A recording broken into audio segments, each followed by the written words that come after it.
ಅಧ್ಯಾಯ 2 ಶ್ಲೋಕ 30. ದೇಹಿ ನಿತ್ಯಮವಧ್ಯೋಯಂ ದೇಹಿ ನಿತ್ಯಮವಧ್ಯೋಯಂ ದೇಹೇ ಸರ್ವಸ್ಯ ಭಾರತ ದೇಹೇ ಸರ್ವಸ್ಯ ಭಾರತ ತಸ್ಮಾತ್ ಸರ್ವಾಣಿ ಭೂತಾನಿ ತಸ್ಮಾತ್ ಸರ್ವಾಣಿ ಭೂತಾನಿ ನತ್ವಂ ಶೋಚಿತುಮರ್ಹಸಿ ನತ್ವಂ ಶೋಚಿತುಮರ್ಹಸಿ.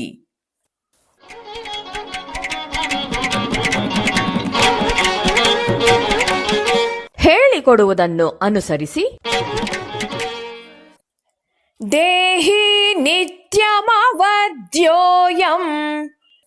ದೇಹಿ ನಿತ್ಯಮವಧ್ಯೋಯಂ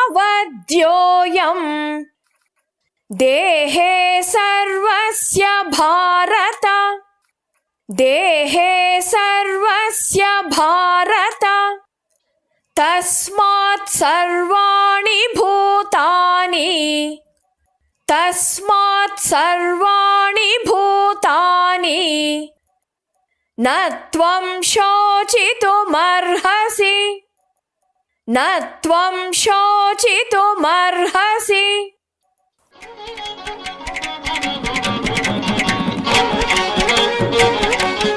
ಪೂರ್ಣ ಶ್ಲೋಕವನ್ನು ಅಭ್ಯಾಸ ಮಾಡೋಣ. ದೇಹಿ ನಿತ್ಯಮವಧ್ಯೋಯಂ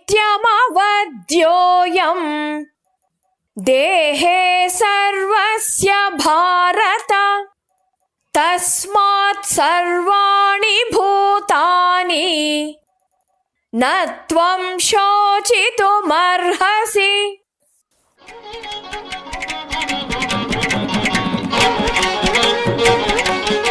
ಶ್ಲೋಕದ ಅರ್ಥವನ್ನು ತಿಳಿಯೋಣ. ದೇಹಿ ನಿತ್ಯಮವಧ್ಯೋಯಂ ದೇಹಿ ಅಂದರೆ ಭೌತಿಕ ಶರೀರದ ಒಡೆಯನಾದ ಅಂದರೆ ದೇಹದಲ್ಲಿರುವವನು, ಈ ಆತ್ಮನು. ನಿತ್ಯಂ ಅಂದರೆ ಶಾಶ್ವತವಾಗಿ, ಯಾವಾಗಲೂ. ಅವಧ್ಯ ಸಾವಿಲ್ಲದವನು, ಕೊಲ್ಲಲಾಗದಂಥವನು, ಚಿರಂತನವಾಗಿ ಯಾರೂ ಕೊಲ್ಲಲಾಗದಂಥವನು. ಇದು ಈ ಅನಂತ ಸತ್ಯದ ಸ್ವಭಾವ.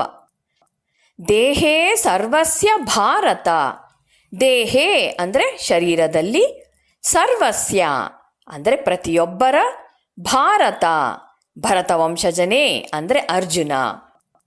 ಎಲ್ಲ ಶರೀರಗಳಲ್ಲೂ ಈ ದೇಹಿಯು ನಾಶವಿಲ್ಲದವನು ಅರ್ಜುನ.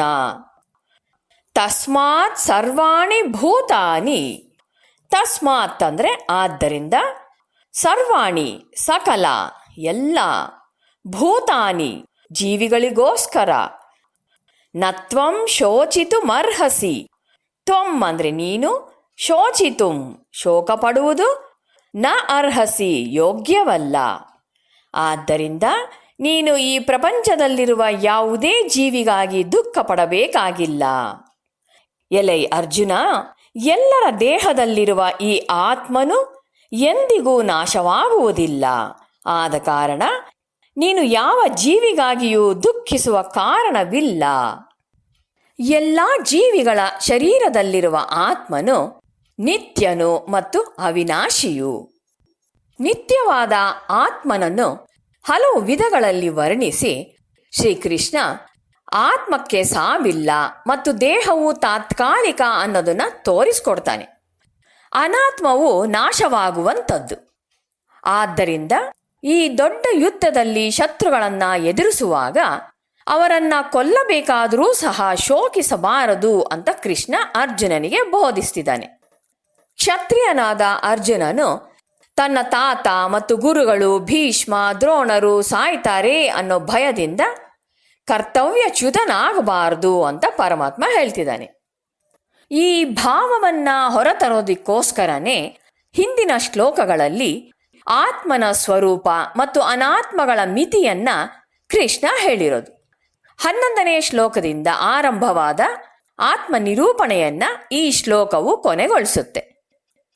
ಅವಿನಾಶಿಯಾದ ಆತ್ಮನ ದೃಷ್ಟಿಯಿಂದ ಶೋಕಿಸಲು ಮತ್ತು ಮೋಹಗೊಳ್ಳಲು ಅವಕಾಶವೇ ಇಲ್ಲ ಅನ್ನೋದನ್ನ ಈ ಶ್ಲೋಕಗಳಲ್ಲಿ ತೋರಿಸಿದೆ.